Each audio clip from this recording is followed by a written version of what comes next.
Chipuya, very good evening to you. Thank you for coming in. So, KZN is a major tourist destination in South Africa. How are you going to convince travellers to indeed go with this message that there really is no need to panic at this stage? Yeah. Look, at the moment we're working with the health officials. Obviously, the NCID and the Department of Health, they are giving updates in terms of, what is the situation, how the situation is unfolding. So that's quite important for us to follow what the health officials are saying on the ground. Now, from the tourism point of view, we have to, keep in mind that, this is a case of few people that went to Italy, they came back. There is no any other case that have been reported in the country.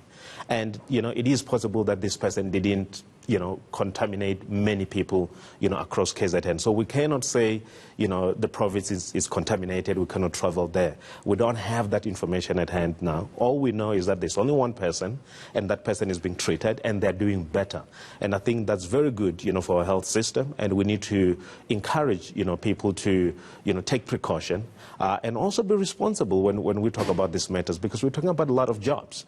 We can't just all of a sudden shut down a province and say nobody goes there. There are hotel employees that are working there. There are staff that are working in various attractions across, the province and across the country.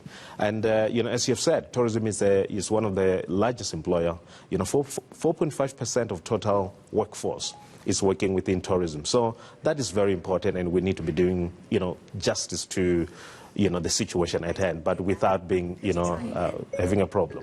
Okay, I'm going to buy you time to just sort that out, your tablet there, giving us feedback of its own on the conversation. But as you were saying, the country at this point taking the lead from government on how to proceed with the COVID-19 watch and treatment. But as an industry, what have you in tourism been doing to prepare? Because it is an industry that it will likely be directly hit. No, absolutely. Look, one of the good things that we've been doing in the industry over many, many years, hotels have a huge, huge expense when it comes to hygiene. In terms of cleaning the hotels, deep cleaning, making sure that the employees adhere to, world-class standards of cleaning, making sure that the companies that are, coming there, they use all sorts of sanitizers, in those particular rooms. So we've got huge standards, world-class, that we've been implementing over a period of time. If you remember back, we had a water crisis in Cape Town. And what we did is to implement, sanitizing, solution from the airport to hotels and to many attractions, in that particular part of the country. So we have been practicing hygiene before, during the water crisis, and we're going to continue practicing hygiene going forward to ensure that, the tourists that come into the country, when they leave, if they've been contaminated, we are able to clean up and make sure that, everything is back to normal. We also do many other things within the restaurant space, issues around food safety. How do we make sure that, you handle your food correctly and you're able to prepare it correctly and then, serve it correctly. So that's quite important from, the country perspective and the industry perspective. We have been doing a lot of things to ensure that, we remain, safe. And we've been practicing this without, coronavirus for many, many years. So we just have to continue. We will obviously have to intensify that, make sure that, there's a retraining of staff, when needed, and make sure that the small establishments, being the bed and breakfast, are practicing, world-class hygiene. And we speak a lot about, in terms of the impact on the industry locally. I mean, obviously South Africa only has one case at the moment. It's important to stress that. And a lot of the conversation about the impact on tourism has so far been hypothetical from those of us outside. Have you seen an impact before this confirmation of the man who's ill in Durban? Look, we have seen some impact, and particularly from Italy and also from China, obviously, and other parts of Southeast Asia. So we have seen that impact. Remember that we receive about 95,000 tourists from China.